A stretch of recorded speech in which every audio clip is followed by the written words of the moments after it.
Again without you, but you didn't miss too much. And so this lecture is a little bit superfluous. Okay, it's not necessarily required.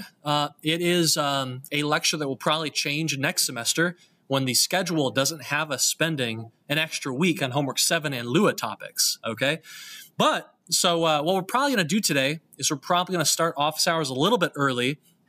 Our mission is to introduce a very prominent engine that is a C++ engine core with a Lua scripting system.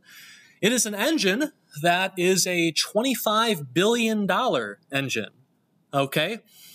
So you think about what you've currently got, and when I show you the engine we're going to talk about today, I want you to size up that engine versus your engine and ask yourself, what features are you missing to get you to that $25 billion, okay? And how long might it take you to get that stuff done if you wanted to? Then what I want to talk to you about is a really powerful technique that most game engines will allow. It's called a coroutine, okay? Now, if you've taken 494 or 440, you probably know what a coroutine is. You've used them before. How many of you have done that? You've used a coroutine. Okay, you know their value. You know their power for allowing you to accomplish temporal mechanics over multiple frames. But the question, how could you bring that into your engine? Well, I'm going to show you, because as it turns out, it doesn't require a single change to any of your C++ code for us to get Unity-style coroutines.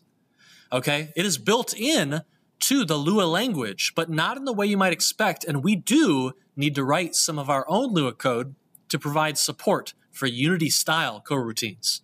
I'm going to show you how to do that, and I'm going to take you through an example in just a little bit, okay? But let's go ahead and get to it. This is lecture 15, and Roblox is our engine of the day, okay? This is a big engine. It is a gigantic public company. When they are trying to appear as maybe bigger and more important than they truly are, they might express themselves as a metaverse company. This is a platform, not just about games, but about messing around as a friend group, right? Hanging out, going to concerts, right? When people talk about the metaverse and how Mark Zuckerberg is going to take over the world, one of his big problems is that, Roblox is kind of eating his lunch a little bit, all right?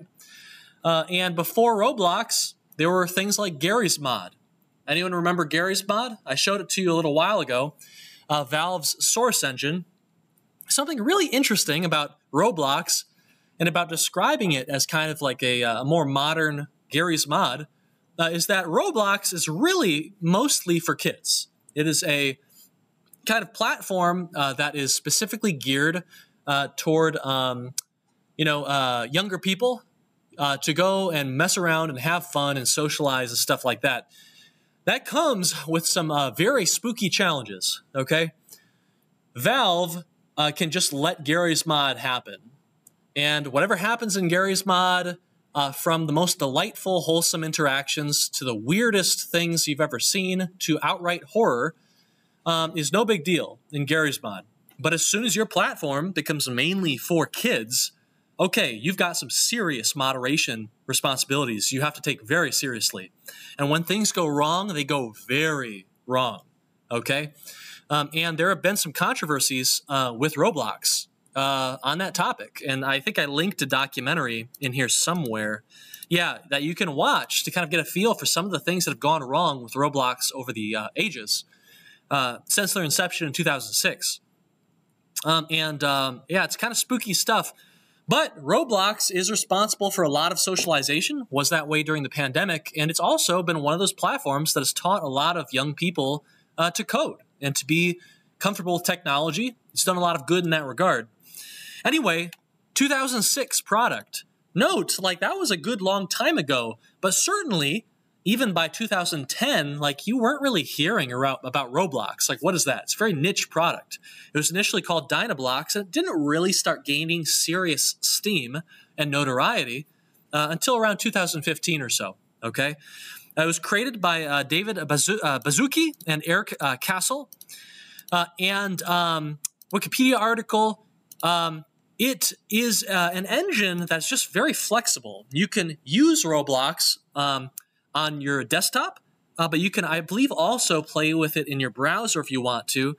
It's also on mobile, and it's even on console. And so you can make a game in Roblox, and you can just kind of, it works everywhere very easily. Okay, it has a very young audience, leading to controversy. You can read about that more here. And it has more controversy stemming from its unique kind of economic model.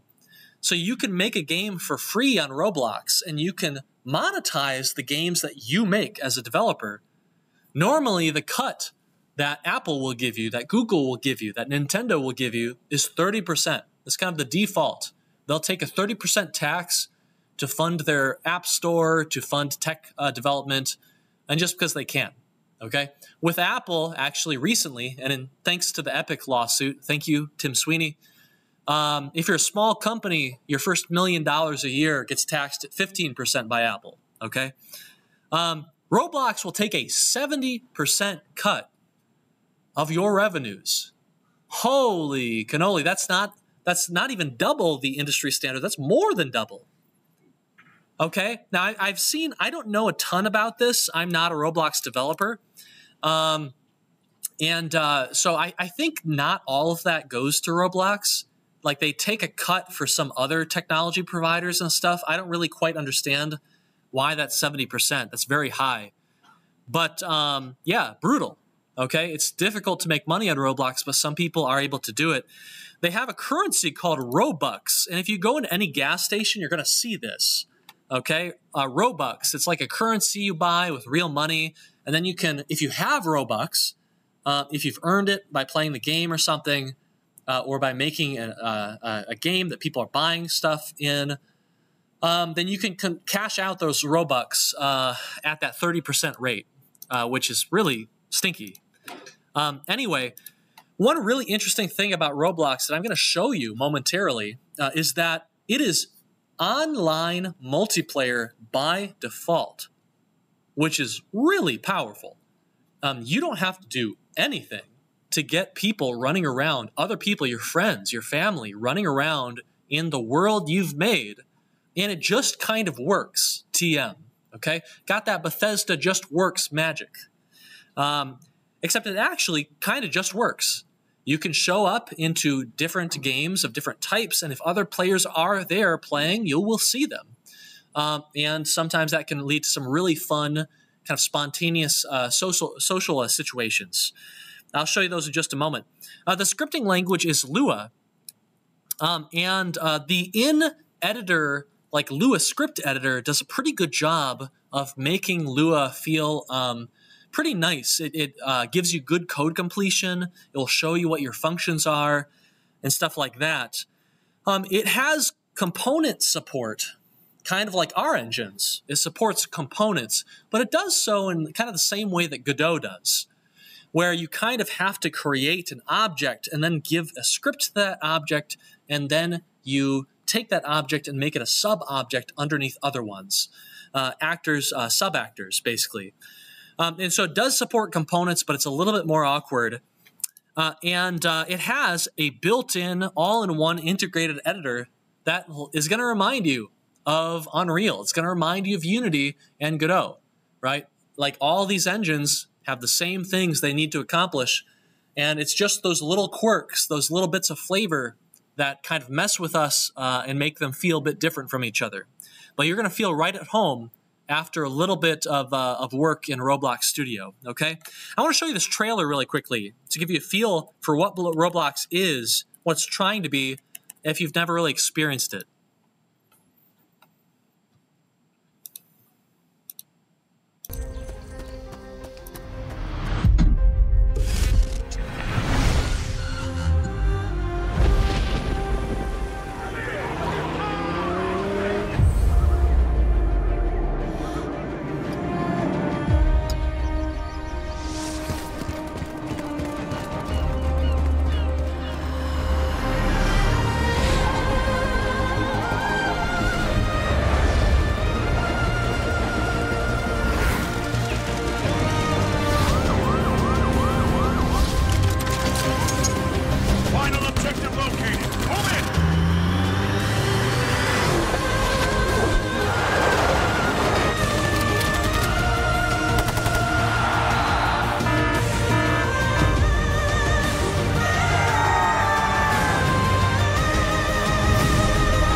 Whatever you want to find, you can find it in Roblox. And I mean that in the most exciting, fun, wholesome ways, and also not. You can see here just in this trailer that different art styles are being supported. You've got really realistic, gorgeous environments that are, look vaguely AAA. And then you've got like Lego characters running through them, okay? You've got different characters, different humans, players, with different art styles in their characters. You've got different scenarios. You've got different camera styles. You saw some first-person footage in there, a lot of third-person. You saw vehicles. You saw snowboarding. You saw physics of every variety. This truly is a game engine, and its specialty is being connected. Its specialty is giving you social experiences by default in whatever style you want. You can go into Roblox and you don't know what you're going to find. In that Gary's Mod way, you go there because anything could happen, and you're going to be there with your friends. That's the only thing you can guarantee. Your friends are going to be there. You can't guarantee what's going to happen, and there's an excitement to that, right? There's an excitement. I want to show you what it's like. When I go to Gary's Mod, you can find anything. You can find the crappiest stuff you want. You can find really polished stuff. You can go work as a burger a McDonald's employee and role play if you want to. I'm going to go and play the latest Crash Bandicoot game because they're not going to make another one after Crash 4 bombed, okay? None of you bought it. Shame on you. So I'm going to click Crash Bandicoot in the Fute of the Fruit. I have no idea what this is, but this has been favorited 2,000 times. It's been played almost 500,000 times. So if you wonder, is there a market? Are there any players here for you to capture, for you to monetize if you want to do that for commercial reasons? The answer is yes. Okay? So I click the play button. This is all being done in my browser. But what the browser is about to do, oh no. Okay. What the browser is going to do is it's going to give me the Roblox client. And my web browser will actually control this client installed to my system. In this way, we kind of get a hybrid situation where it's very flexible in that we can navigate and explore through the web browser and all that good stuff like we would any other situation. But then we can actually harness the power of, for instance, your local GPU. I'm not sure why they don't make a web build. They really could if they wanted to. And let's see if I can log in here. Log in. Not sure how it came up with this name. Okay, here we go. And I want to play Crash Bandicoot. Okay. And look at that. It has replaced my character model with like another character, actually. Okay, and I can look around. If someone shows up in this game, I can chat with them, actually. I can even voice chat with them. Okay, and I'm going to jump around, and I'm going to have myself a time. They changed the jumping physics from the default. Oh God, I'm dead.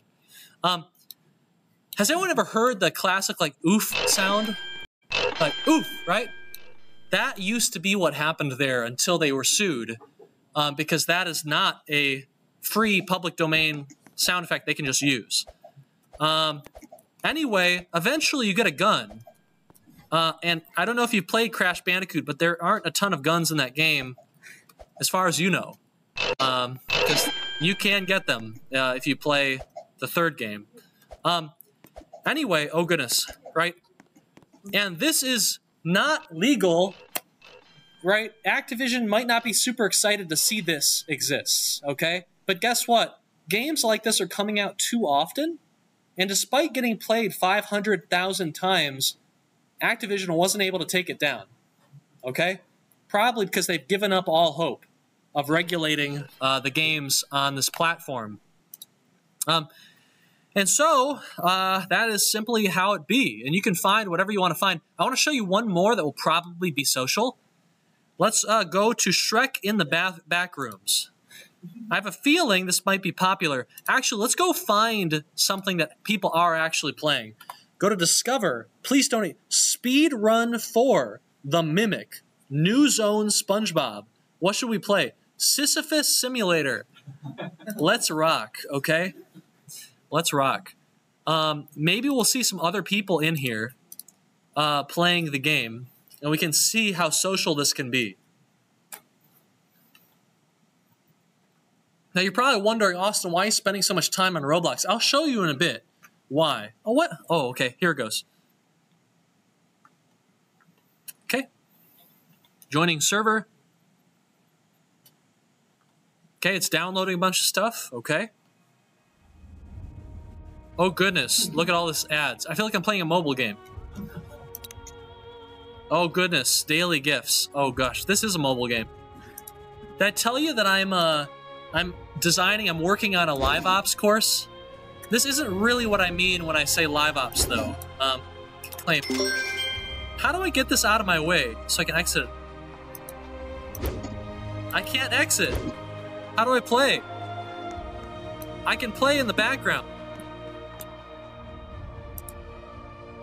No, I don't think so. Oh, this is awful. How do kids put up with this? They have no, standards. It's right, it's almost just off the screen. I'm gonna play it in the background. Okay, I'm rolling it. What happened?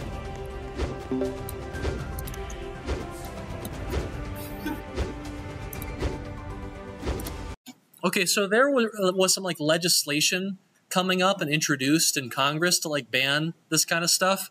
And now I want to call my senator right now and beg them to do it. Okay, let's see if I can find something that isn't a trash fire. Maybe we should go to SpongeBob. Doors. That sounds creepy. Want to try it? Yeah, I'm all about horror. So let's do this.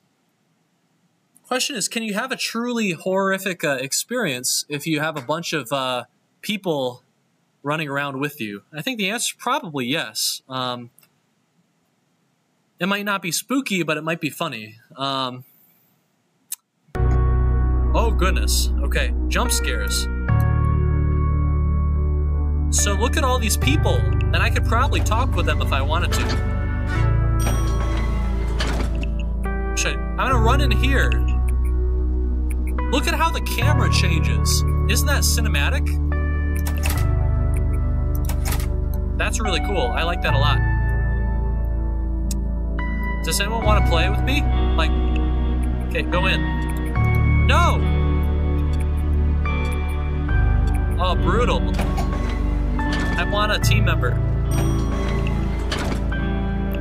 Yeah, let's do it.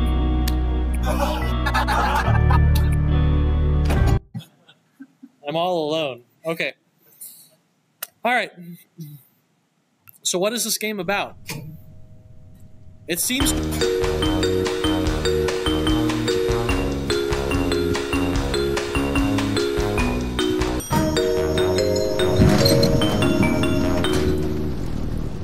So we're playing a first-person game, and it seems like we've entered into an instanced game. It looks nice. Okay. I don't have a key. So it's like a mystery now. I'm exploring, getting stuff. So there are platformers in Roblox, and there are mystery games apparently, puzzle games, whatever you want, okay? And if you're playing this with friends, I imagine it could be really fun to kind of solve the mystery. But I don't want to play this. What is this?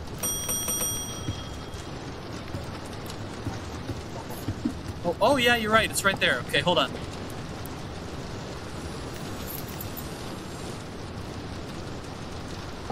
Where's the action?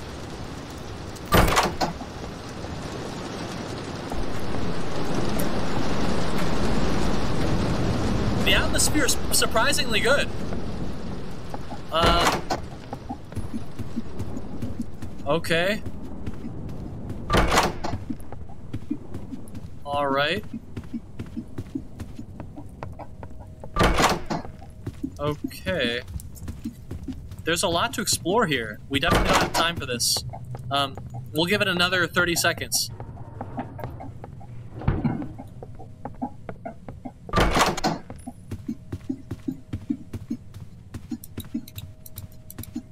thousands of different games, and they all probably have their own lore.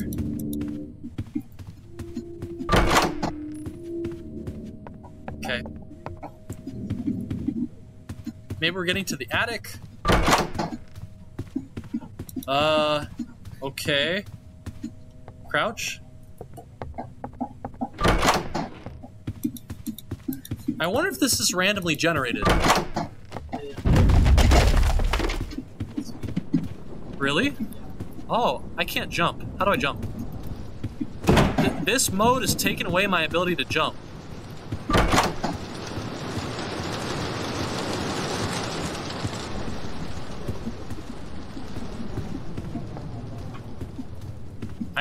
I want to stop playing. We should stop playing, but I kind of just want to keep going.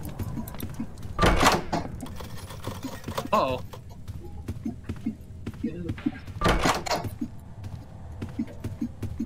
That just kind of opened. Oh.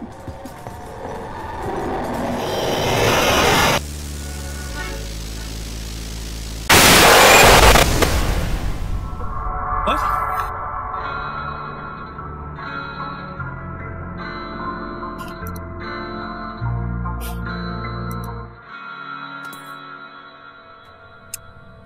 Okay. You should make games on this platform, because I don't think the competition is all that great.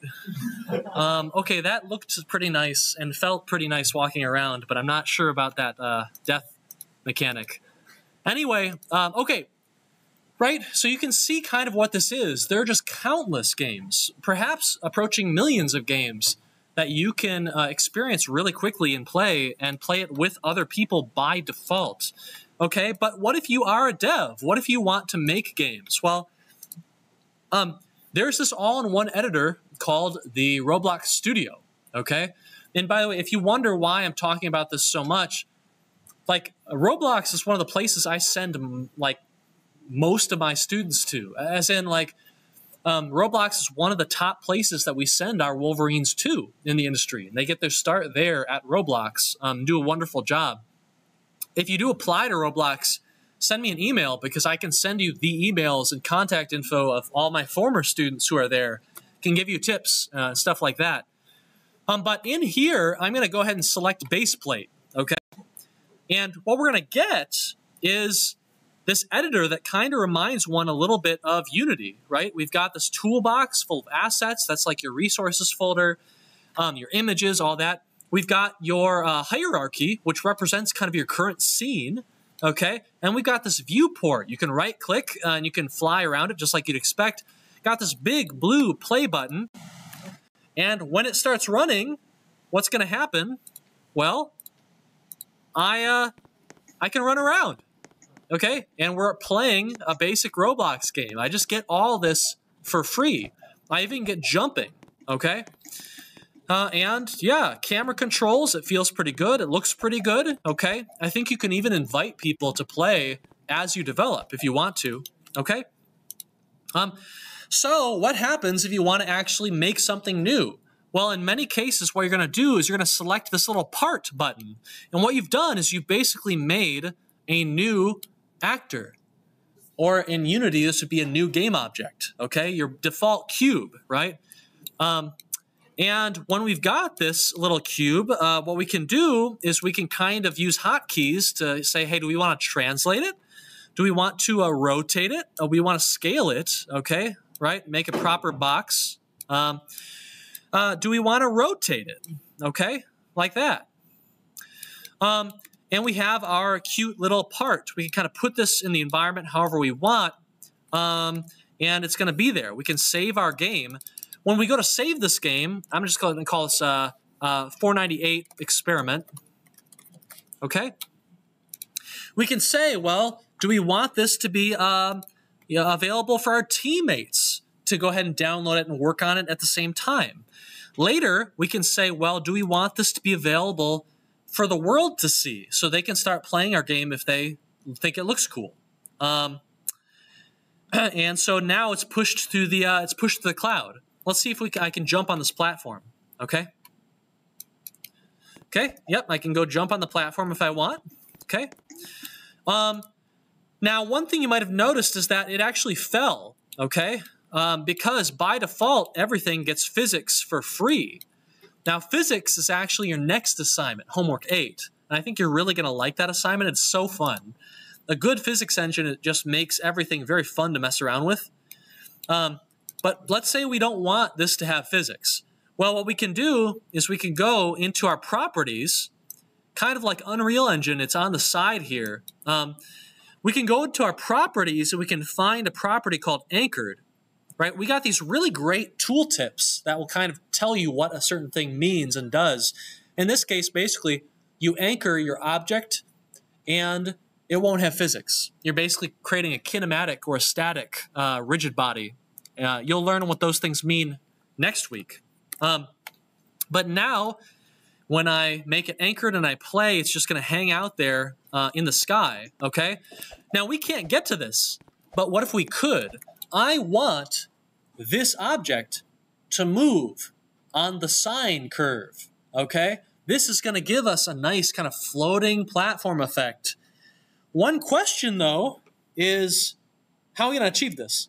And I'll be honest with you, I did a quick thing last night, some experiments, but I don't remember all the code I wrote last night, okay? And so I might have to stumble through this with you.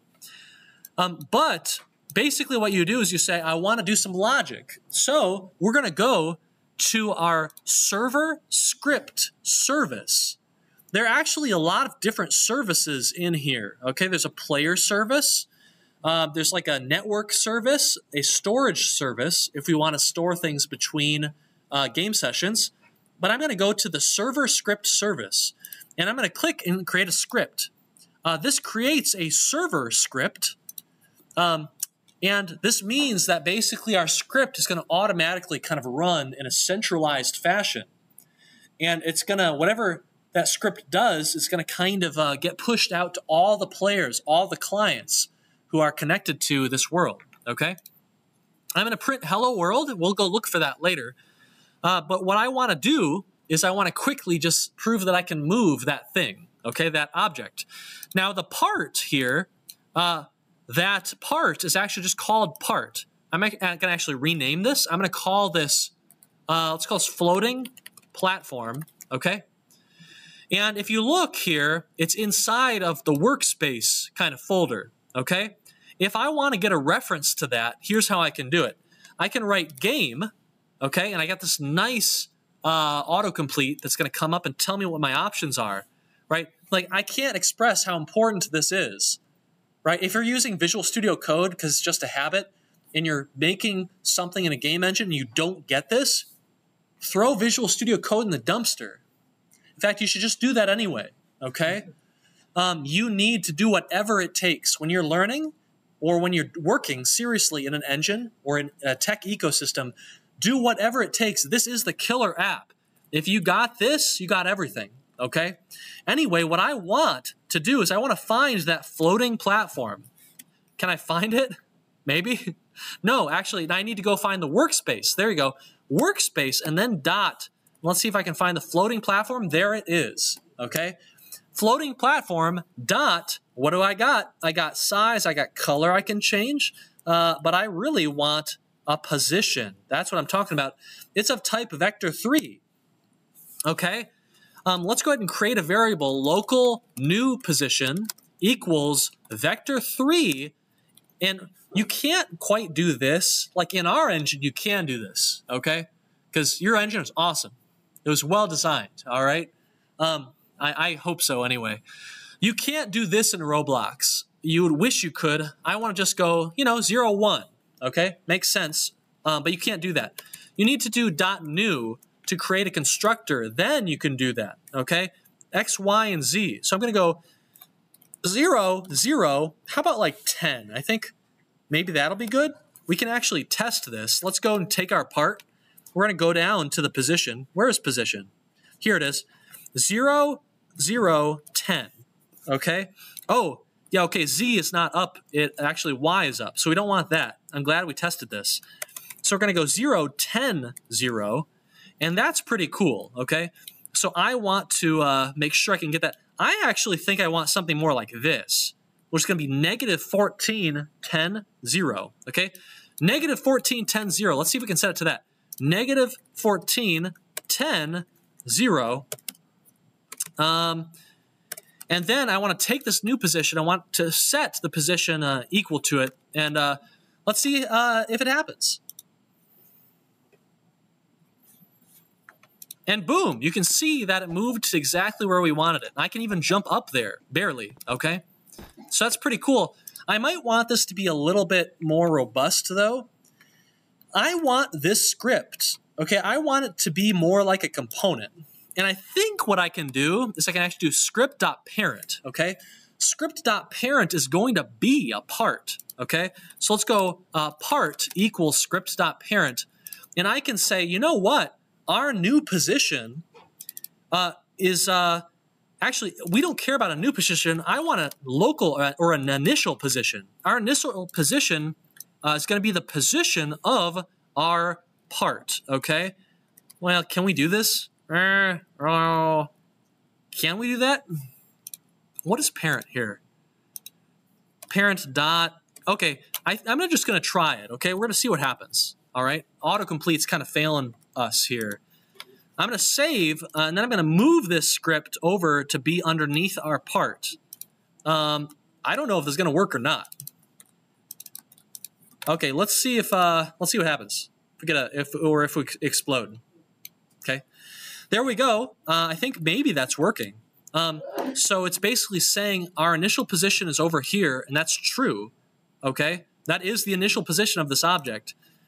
What I want to do now is every frame I want to run something, okay? I want to run some logic every frame so that we can make it go up and down and up and down, okay? This is one thing I don't like about Roblox at all. It's not very beginner friendly. You've got a script here. You'd think it'd be like, oh yeah, just write a function called onUpdate and they'll just kind of call it for you, okay? No, you gotta, it's not that easy, okay? Here's what you gotta do. What do you have to do? Okay, get service. No, it's game.getService. Okay, what kind of service can we get? Oh no. What kind of service do we get? What's the name of the service? Anyone know? Okay, Roblox get service update. I just want to call something every frame. Service provider. What do we got? Teams. So Teams is one of the things you got. Here's another challenge. The documentation for Roblox is bad. It's not good. But I think I have a solution. You know what it's going to be? You know what it's going to be? I'm going to open up Roblox Studio. I'm going to look for the project I did last night. Let's see here.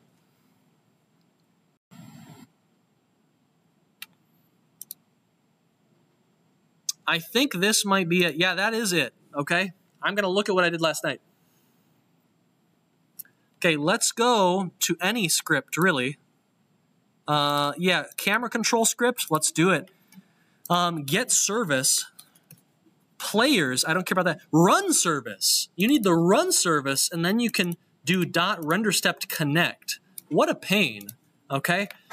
Anyway, yeah, don't forget this. In fact, I'm going to take a screenshot of it. Okay. And then let's go back really quickly. Okay, let's go back to our game's 498 experiment. Here we come. I'm going to go back to that script that we have on our player. On our floating platform. I'm going to run game.getService run service. Oh, it would have auto-completed, okay? And then what can we get? What was it again?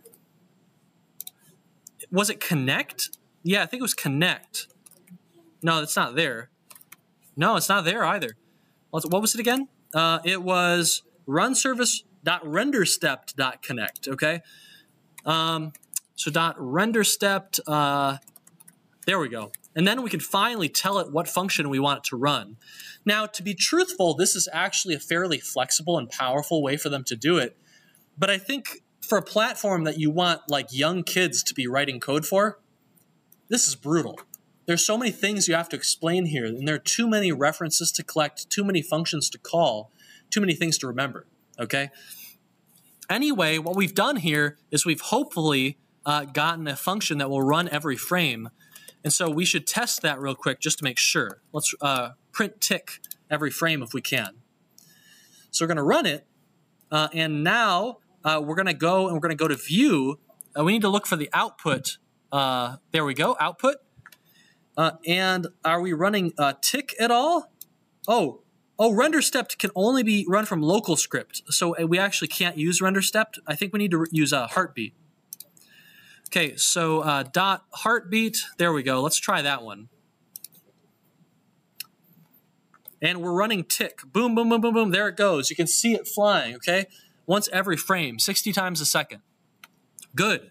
Now what we need to do is say, you know what? Every frame, what I want to do is I want to go game dot, actually, let's go part dot position equals vector3 dot new. Actually, I'm going to create a new local new position is going to be equal to initial position plus vector3 dot new 0, 0, 0. But I want the y value to be, I think, math dot sign of, I think there's a function called time we can call to just get the time, a value of t as it goes to infinity, okay? We've got new position now, so we're going to go ahead and set our current position to that new position. I want this to be more like 10 units, and I want it to move kind of fast. Oh, no, that's not going to be right. So times 2, then times 10, okay? Let's try that. And just experiment, see how it goes. Oh my gosh, look at that. Oh, it's going into the ground, okay? So now I can jump on the platform. And what's cool, it's a little bit glitchy, but I think that one part of the reason this is glitchy is that it's actually updating on the server. We're client, and so the actual position of the platform is kind of coming from the server. So it's a little bit glitchy. But if we had other players in the game, they would get lifted by this platform in the same way we are, okay? So it's a little bit weird, but once you've set this kind of thing up, right, you can write code that manipulates the camera, right? You can write code that changes the characters, that makes their jumps faster, that changes their controls, their physics. You can add characters to the game, NPCs that will attack you. You can go into Blender and you can make your own characters, make your own environments. You can do pretty much everything you want here, all right? You can do even more, right? You can get APIs and services. You can interact with them that will, for instance, allow you to say, hey, these two characters are on a team now. These two players, move them to this other scene and instance that scene so that they're the only ones in it, okay? There are APIs for like merchants, right? If you want to sell stuff, if you want to charge Robux to get like a new item or a hat or something, you can do all that kind of stuff. And you can really make a complete game here, okay? And do a lot of really fun stuff. So if you look these days, you'll find that a lot of summer camps are using Roblox to teach, you know, students how to code, teach high schoolers, middle schoolers how to code for the first time. And it's very impressive stuff, okay? Anyway, the way that they use Lua is a bit different from the way we do it. And their technology stack is just a lot more advanced than ours is. But we're working our way there, all right? And we get closer with every homework assignment. Now, you're going to need to take the graphics course, which, by the way, is a new 498. You can take it next semester if you want to. We would need that graphics course to get into 3D and start doing some of the 3D stuff that you see here. But architecturally speaking, not that far off. There's some interesting networking and multiplayer stuff that they do to really help us get going. But, yeah. Okay, so take note of where your engine is on homework 7 and where Roblox engine is, right? It's beyond where we are, but how far? How many years? How many employees? And ask yourself, you know, is that distance worth $25 billion? In other words, if I were to offer you $25 billion to spend the next 2 years catching up to Roblox, would you do it? It's $1 billion. You could maybe get some of that in advance to hire a team, okay? How many people, how many Roblox employees, okay? 2,400 people, okay? That's a big team, but it's not that big, okay? For a $25 billion company. They have had it rough lately. They used to be a $100 billion company, okay, if you can believe it. But, so that's how it be. Anyway, does anyone have any questions or comments on Roblox? You've seen a quick demo of it. I think it's actually super fun. Who knows? You could make something and get a lot of players really quickly if you've got a fun theme and it goes viral, okay? Some companies only make Roblox games. Like, that's what they're famous for, and they're very good at it. They've got a lot of really reusable, nicely packaged code that really uses Roblox very well. They're able to just pump out awesome games that people really, really like and play. Okay? All right. Good stuff. Okay. So I already asked how Homework 7 is going. Next semester, if you feel like, how many of you feel like Homework 7's been around since basically since fire was invented? Okay? It's been around forever. Next semester, it'll be around for 1 week less. It would be due today next semester. But you've all got 1 more week, and part of this is because Homework 6 kind of really ate up a lot of energy and a lot of time, I think, and quite a few students are still a little bit behind and trying to catch up. So this next week will kind of help them do that. If you haven't finished Homework 7, then you'll enjoy this next week, I hope. Homework 8, you're not going to get any extensions on, okay? Homework 8 is going to be a 2-week one, and depending on how good your code base is, you might need every ounce of that 2 weeks, okay? I'll give you a hint right now. You need the ability to mix in C++ components in with your Lua components, and everything has to just work, okay? Add component has to just work. Remove component has to just work, okay? The properties, you need to be able to put override properties into your JSON, your seed file, and have those properties propagate onto your C++ object, okay? And so think about how you might need to do that and what you might need to change, if anything, for your code base.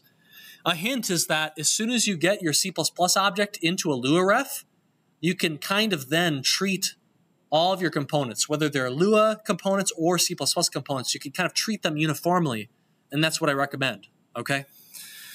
Okay, all right. Next week, we'll start on Box 2D, and we'll finally get some fresh content for a lecture, and you'll have a fresh assignment to think about, okay? All right, so who has heard of the topic of coroutines? I want to show you some stuff, okay? I want to show you some mechanics. I'm going to show you some footage, all right?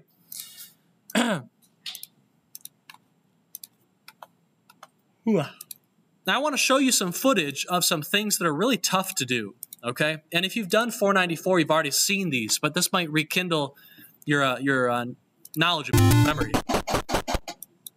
Okay, watch this. Watch how they go through the door. I want you to explain to me what happened right there when you went through the door. Step by step, what kind of things happened in the engine? What did you notice? Come on, let's go. Don't have that much time. What did you notice? It had to load the new scene and how it looked and saved the old scene and then okay. Slid it over while okay. it's not running either yet. Sure. Yep, so maybe there's some scene switching going on, okay? But we detect a collision, okay? Then we kind of disable the player's controls. We move the camera, and then we re-enable controls. We enter the room, we're good, okay? We can start playing again. Now, when the camera moved, did it move on one frame? Ask yourself right now, with what you know about programming, you're so used to everything happening on a single frame. How would you implement that movement of the camera? The camera moves every single frame for 1 second. okay? It's moving over the frames, right? It's not just a single frame. How do you implement this camera right now?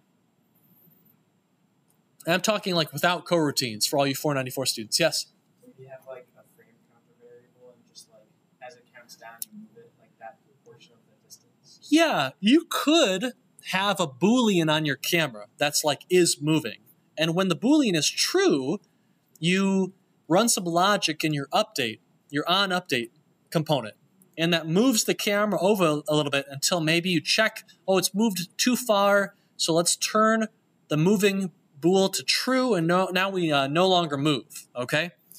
It's kind of messy if you think about it, right? We need to keep some state, and we need to have a bunch of conditional checking, and it's just kind of a little bit lame, okay? A little bit messy, all right? But these kind of sequential mechanics happen all the time. In fact, you just saw one a moment ago, didn't you? Okay? What happens when Link goes down this little doorway? Does it instantly transition to the new room?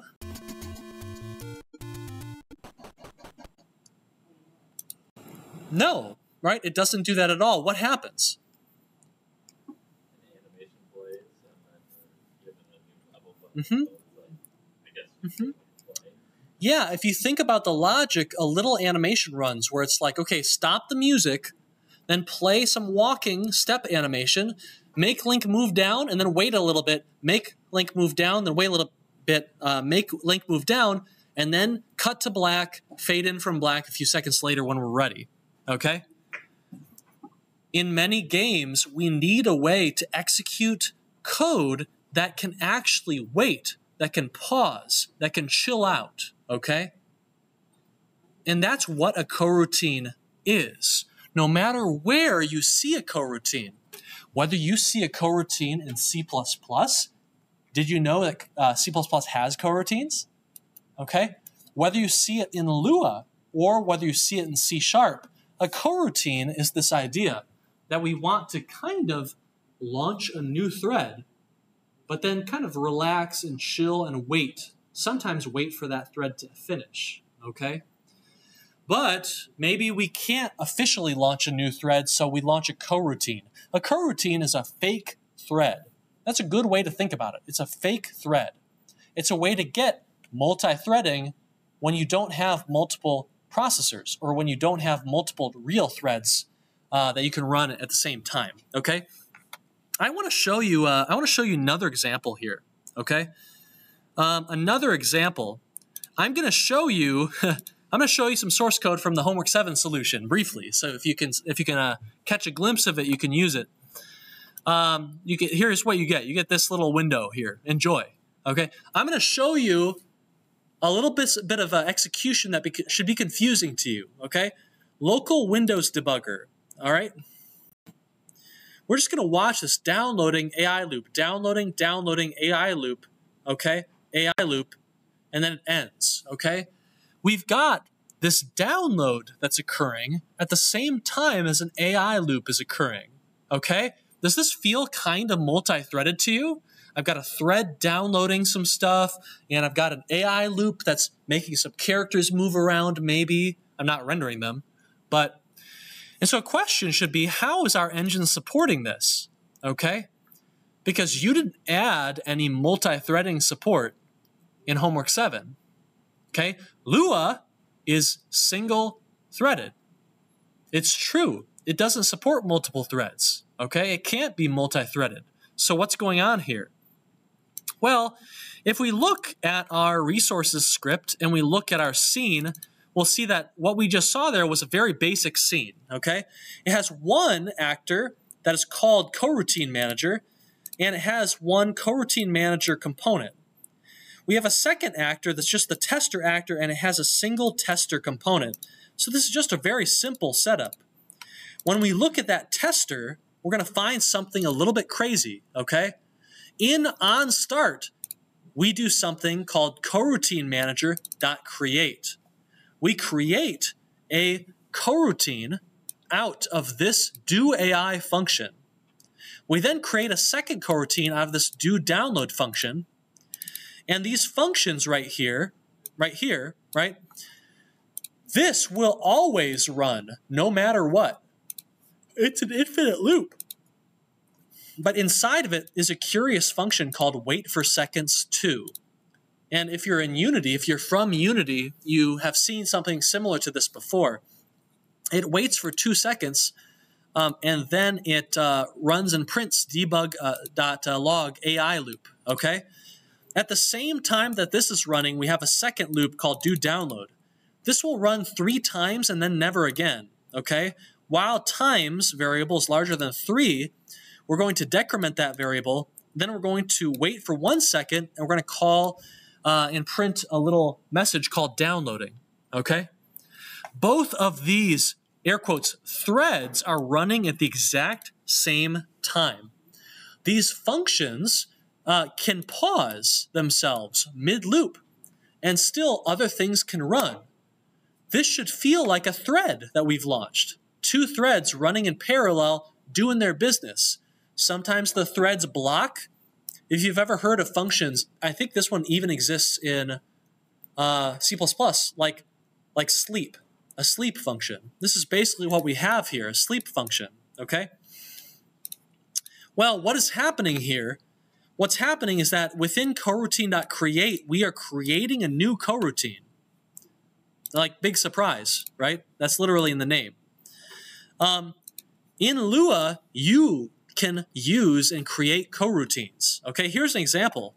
You use the built-in function coroutine.create. You supply a function here. This will create a coroutine object. You can then check this coroutine to see if it's kind of chilling, if it's running or not. Is the thread running? Is the thread stopped? And then you can tell it to start running again with coroutine.resume. Here's a good example, okay? You can create a coroutine that takes a function. This function might iterate through from 1 to 10. It's going to print a message, and then it's going to yield. Coroutines can yield. They can stop running, okay? They can chillax. They can let everything else run. If you want them to start running again, you then have to call coroutine.resume to get that coroutine to start up again. This is a huge difference from Unity, okay? In Unity, when a coroutine yields, you don't have to worry about it starting up again, do you? How many of you have used Unity again? Right? What happens when you yield a coroutine?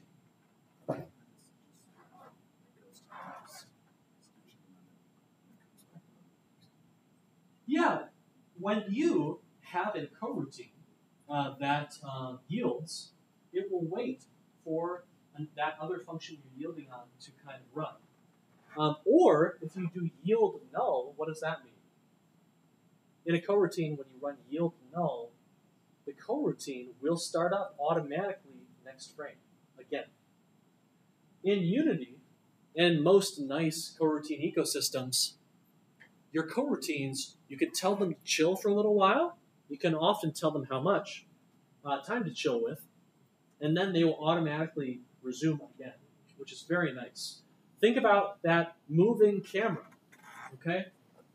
Basically, we say, hey, disable the player's controls, okay? And then we're going to wait. We're going to yield until the camera's done moving, and then start running again, re-enable the controls, and then boom, we're into it.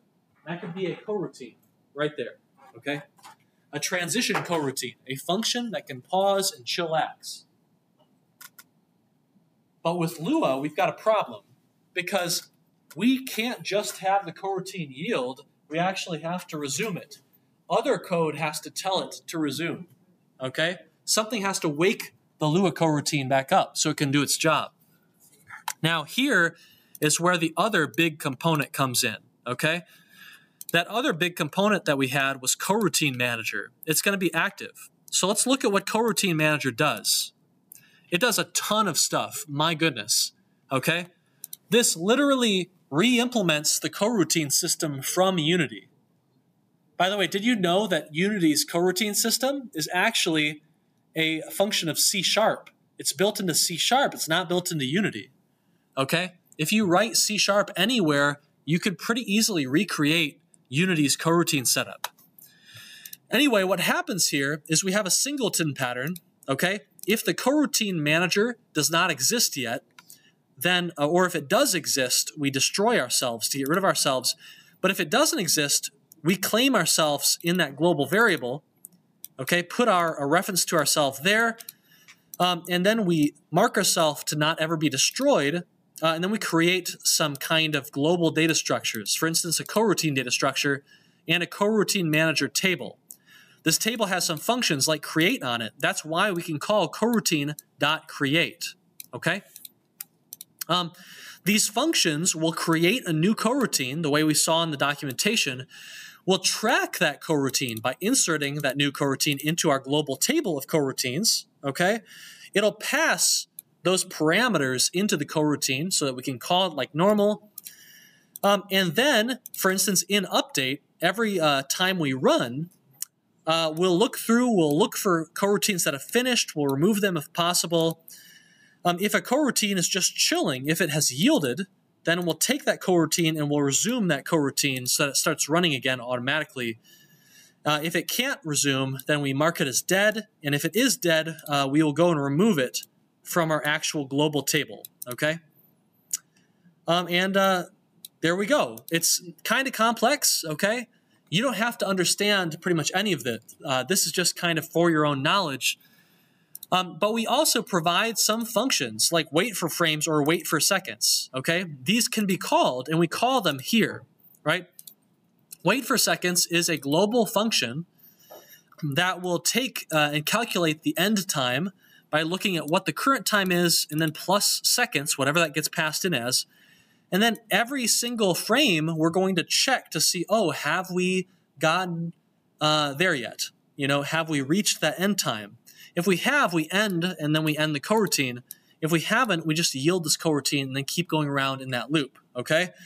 So this is all kind of complicated. You'll get a feel for it if you download this project, which you can from the agenda for the day. But the end result here is that you can call coroutinemanager.create to create some threads that will just run every frame for you in parallel. And so you can do stuff in parallel if you want to. It's much easier to do things over time this way, like download a file if you wanted to, or move a camera over a certain amount of time. Okay? And so coroutines are super, super powerful. I want to show you what coroutines look like in C#. But before we do that, I want to ask if you have any questions. You can get this component, this coroutine manager, for free. Just get it on the lecture agenda, and then you can use it in all your projects. And for all you Unity devs out there, again, how many of you are planning to do the custom engine game jam at the end of the semester for the extra credit? You're going to have a great time with that coroutine manager component. You want to make this feel as much like Unity as possible, right? That'll allow you to move extremely fast. Anyway, well, you can download all of that right here in the example project as well, so you can see kind of how to use it.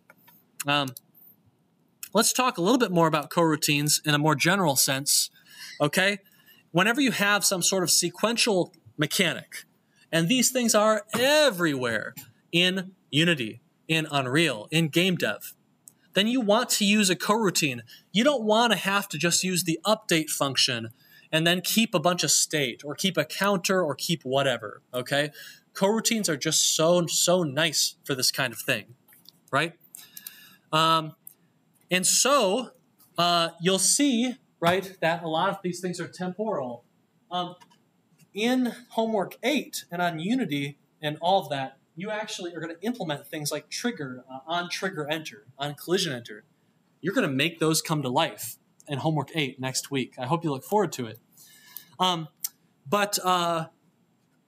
For instance, we want to detect that we've touched a trigger, okay? That might be a trigger for a door transition.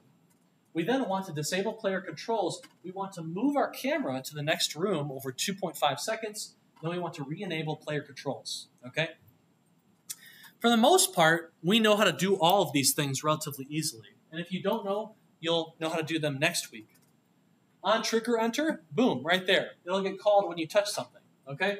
You can have a global variable if you want to that enables and disables player movement in response to, for instance, the arrow keys. How many of you have gotten to the input test suite on homework 7? Okay? Like, does it feel kind of cool re-implementing what's in Unity? You get the sense that, like, wow, like, I could work at Unity because I can literally build the things that Unity built, right? That's a pretty powerful feeling, and you're just students, okay? That's really cool, I think. Anyway, you know how to re-enable those player controls. You can just take that global, player control enabled Boolean and flip it back to true. Or if you're in our engine, you might have the player controls be a component. You could just find the player actor, find the keyboard control component on that player actor, set .enabled equals false. You've turned it off. And then at the end, you turn it back on. .enabled equals true. Back on, you're moving again. Okay? The real pain, again, is how do we implement this movement of the camera over time? This is weird, okay? How do we do this? It's a temporal mechanic. You can think of it as a function call. Wouldn't it be cool if there was a function call like move game object or move actor over time? And it would take an actor reference, a position, a start position, an end position, and then a time. You just call the function, boom, it moves it over time. Wouldn't that be nice? Yeah, that doesn't exist, okay? In many engines like Unity, you can't create threads. Like you cannot create a thread, a true thread in Lua or in C# or Unity. Just ain't gonna work, okay? Thread.sleep, you can use this. How many of you have implemented the sleep function? I think it's application.sleep, right, in homework 7. How useful is that? Not at all.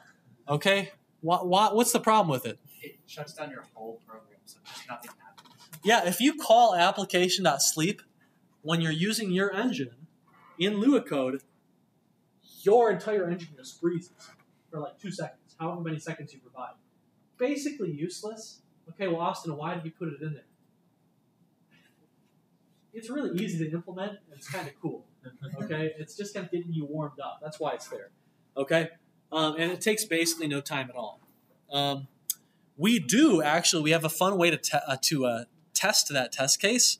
We basically take a timestamp at the beginning of the test case, and then we print out a certain thing. Basically, when the program starts running again, we then take the second timestamp. We check the delta, how much time has passed, and it's like, yeah, like roughly 2 seconds have passed, and we called application.sleep for 2 seconds, so it's working. Print something reasonable. Otherwise, print something that fails the test case, okay? Anyway, things like await, if you've ever heard of that, with asynchronous programming, won't work because, let me make sure my battery's fine. Yeah, we're fine. It won't work because something like Unity doesn't support a C# version advanced enough to have await, okay? Await is kind of like asynchronous programming. It's kind of like coroutines, okay? But a little bit more syntactically convenient. Okay, so we got all these things we want to do. We wish we could write this code. This is beautiful code, okay? In our trigger enter callback, which is a function, a lifecycle function that gets called for us when we touch a trigger, we just check, okay, well, what did we touch? Oh, we touched the door west object, okay? So we're going to call perform room transition west. Okay? This function right here, room transition west, looks beautiful. It's very simple. Turn those controls off. Move the game object, the camera, over time. Move it over 2.5 seconds. And then turn the controls back on. Okay? This is really nice, neat code. It's easy for your teammates to read. Okay? Just boom, boom, boom, boom, boom. What if we didn't write this? Instead, we needed we're going to use this function, but we have to have a bool that's like, okay, the bool is move, all right? And then in a separate update function, we check if the move bool is true, and if true, we move to the right.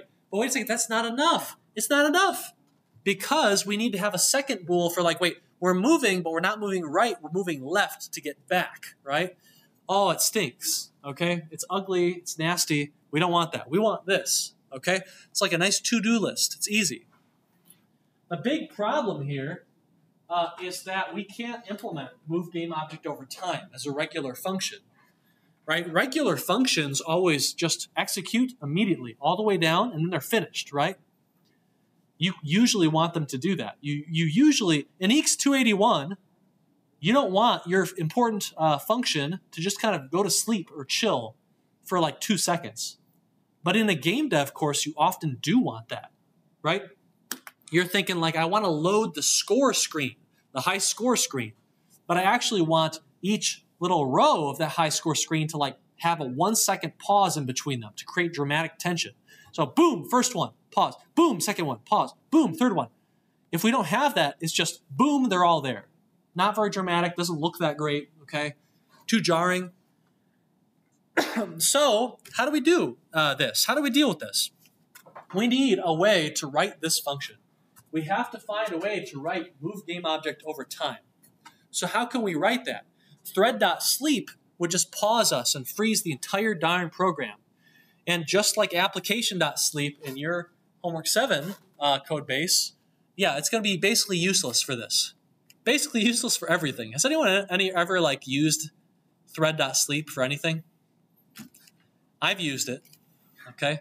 So I have this really annoying bug in my autograder sometimes where it's like, oh, you just propagated a change to Canvas, and now you want to do another change, but if you do it too quickly, Canvas might get confused because the first change hasn't processed or arrived yet.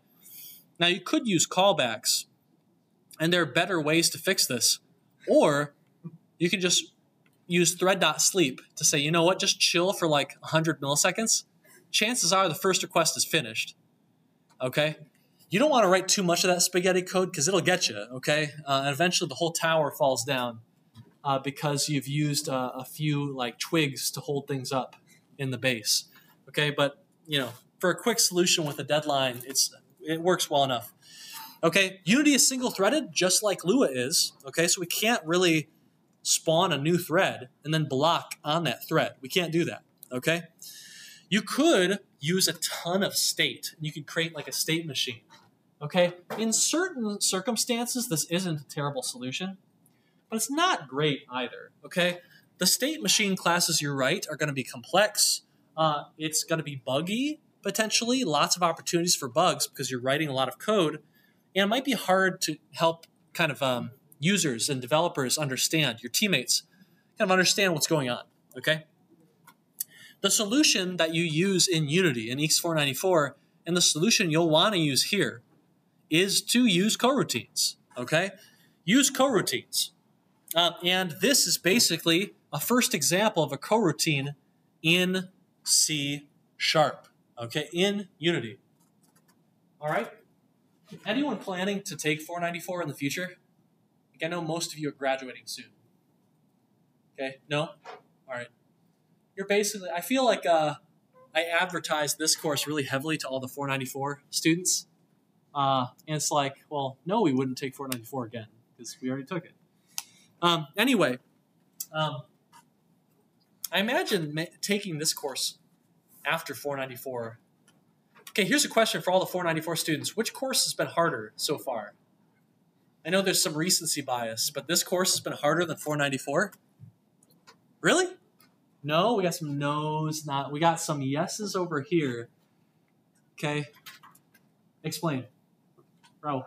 I feel like you always know what you need to do, or if you go to office hours, at least they know what you need to do, but in 494, you're kind of in the Wild West, so if something's not working, you're the only person who can do that.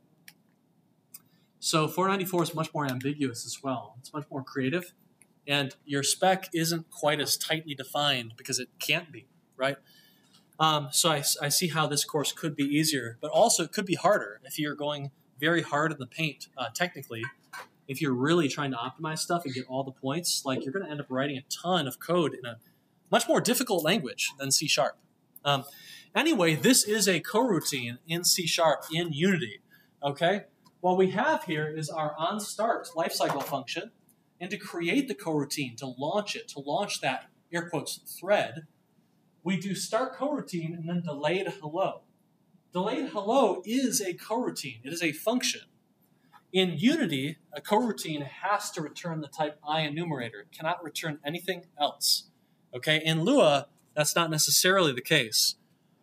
But what's going to happen here? Does anyone want to act out this function for us? What happens in this coroutine as a reminder, an exercise? What is this coroutine trying to do? All right, come on, let's go. Yes. Hello. Yes. So it's a very awkward hello. Hello. There, right? We say hello, we then yield. And yield is one of those universal keywords that you're going to see in any sort of coroutine business. Okay? That's what a coroutine is good at. It yields, it stops, it pauses, it chills. Okay? Lets time pass. Lets the code base do other things. And then it returns and finishes up. Okay? So here we print hello, literally using the syntax from homework 7. Okay? Then we yield return, wait for seconds, 3. Okay, so a little bit different syntax than what I showed you in the Lua coroutine example. And then after 3 seconds, it will actually come back here and it will finish up by printing there. Okay? And so, pretty simple. If this seems like a pointless example, oh, why would we want to do this? Think about this for a second.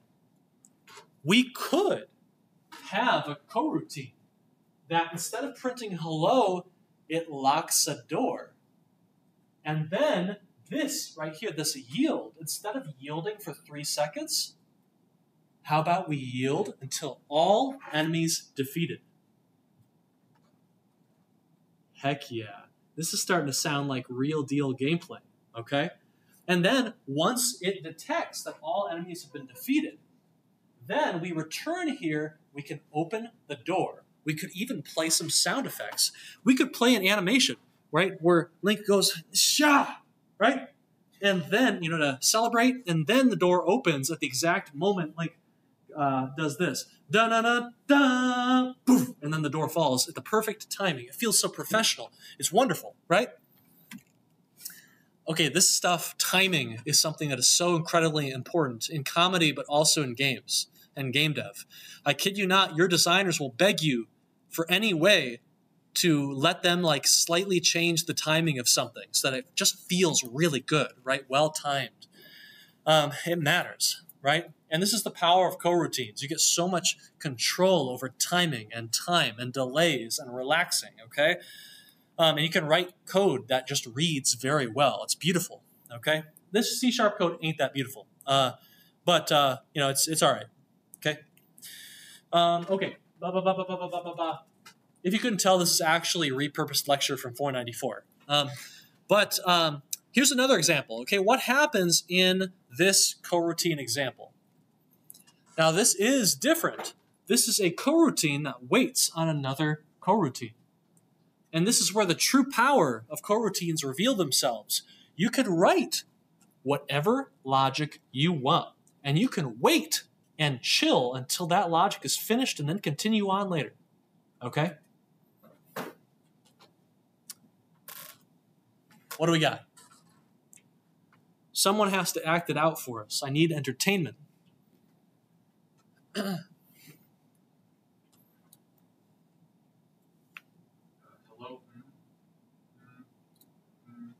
There. Good job. I loved how you quickly got to the because more like hello there. Oh no, it's hello there. Okay. So what's happening here is that we've got our onStart lifecycle function. Okay. We launch our coroutine. Now in Lua, this would be coroutine manager.create. Okay. That launches the coroutine where we immediately write hello to the console. We then yield this coroutine. But what are we yielding on? Are we yielding for several seconds? Are we yielding for several frames? No. We're actually yielding on another coroutine. And we're yielding on a coroutine that's been given the parameter 3. Okay? This coroutine that we're yielding on works like this. We have a number of notes. While that number of notes is larger than 0, we hum. The number of notes goes down, and we wait for 1 second. Okay? Number of notes is now 2, not 3. It's gone down, so now it's 2. We hum again, wait for 1 second. Now it's 1. We hum one final time, and then wait for 1 second. And then this coroutine is history. We run out the bottom of the function. When you finish a function, what do? You return. You go back up the stack. Okay? So we go back to the coroutine that called us. We're now done yielding. We are done yielding, and we continue on and right there. Okay? So this is really the magic. Suddenly, we have the power to write functions that can wait and pause on any condition that we want.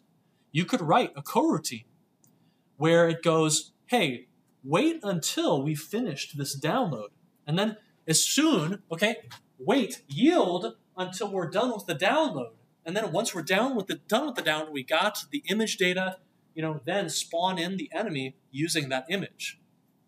This is the kind of stuff you deal with if, for instance, you want players to be able to upload their own stuff, okay, or download unique enemies or stuff like that, okay? If you're doing a loading screen, okay, you ever play like Roblox, for instance. When we started that one game with all the crappy mobile game ads, the first thing you had to do was a big loading bar. It's downloading the latest stuff, whatever those are, new enemy types, new whatever, and that's almost certainly using a coroutine, okay? Here's a huge challenge, and this is going to actually finish us up for the day. Okay, riddle me this. What does this big coroutine do? And I'll give you a hint. This over here is a very nice coroutine that you can reuse across your C# code base. You could implement something like this in Lua, and I'll tell you, I'm going to do it. I'm totally going to do it when I get to the final jam myself, okay? Because by the way, you all have to compete with my game. Okay, and my engine, all right? So we'll see how that goes. What is happening in this coroutine? This is a crazy one. It might blow your mind a little bit, but when you get used to writing coroutines, this actually makes a ton of sense, and it's really just natural to write, and pretty easy to read if you're used to reading coroutines. No? Not quite, but it does do some waiting. What's happening?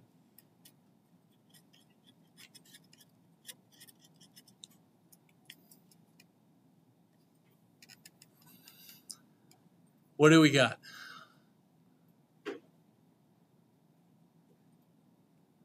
Our 494 students either don't want to steal the thunder or they have forgotten all their 494 skills, C#. How many of you feel like you've forgotten all your C# in Unity? No, not really? Well, if you can't answer this question, I don't know. Raul, what are you gonna save us? I read it. I can't see it. Oh, you can't see it? Likely excuse. Okay, go for it. What do you think it's doing? You got 2 minutes, by the way. What is it doing? It gets space. It gets the initial spot. And then let's see. The returns from coroutine.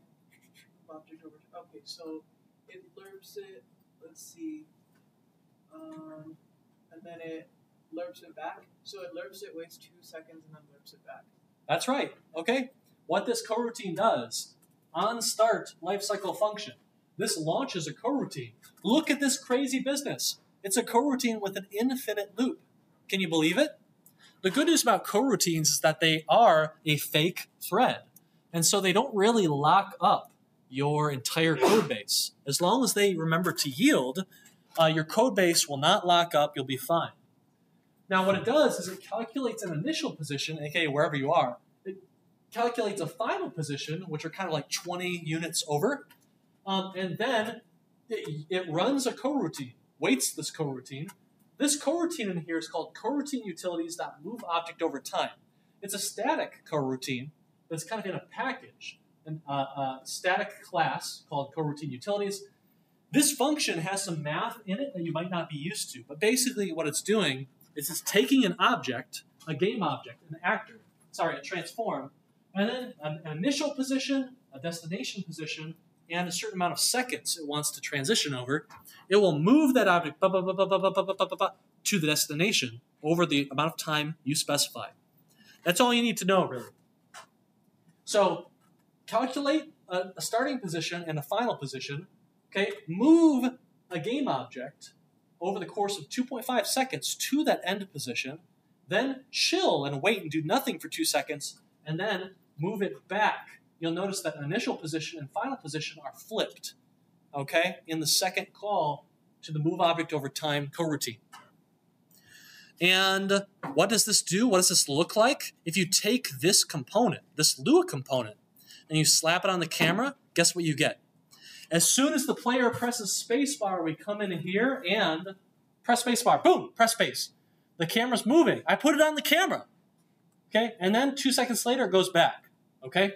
The only big thing you need to know here is that in our engines, we don't have an explicit camera game object, do we? It's just not a game object. It's not an actor. Okay? You manipulate your camera by basically using some functions to check where the camera currently is, and then to set its position, okay? But that's the main difference here. You could easily tweak that coroutine on the right to, like, move camera position over time, okay? And that wouldn't be a big deal at all. Anyway, that's the whole deal, okay? You want to create nice, relatively readable mechanics that happen over many frames, and you just want them to feel like, you want them to look like a normal function call that can just slow down time, that can chill, that can wait. Well, that is what a coroutine is all about, okay? And if you use the coroutine manager that we provide to you, that you can get on the website, then you can start writing this kind of code too. And it's not required for this course, but I highly recommend you get comfy with using coroutines instead of writing a ton of state and updating things in your update loop, okay? It's going to be much more readable if you figure out coroutines and you use them, okay? And that's pretty much all I have for you this lecture. And again, this lecture may be a little bit superfluous. That's coming from homework 6 and the extra week that got tacked on homework 7, okay? And so consider this lecture a sacrifice to give you a little bit more rest and a little bit more time this semester, okay? On Wednesday, we may very well just do a game engine of the day and then go straight to office hours to give you extra time with the full staff, potentially. Maybe Ravi will be here too, to get you moving, okay? I'll be here for 2 hours. Let's rock and roll on your homework 7, okay? Have fun on this assignment. I think you will, okay? The reviews from people who have finished it, and about 5 people have finished it now 100%. The reviews have been pretty positive, okay? So let us know how it's going, and good luck to you, okay? Everyone on Twitch, thank you for joining us, and we will see you next time. Go play around with some coroutines if you're curious, and you will not regret it at all, okay? Take care. Bye-bye. Yeah,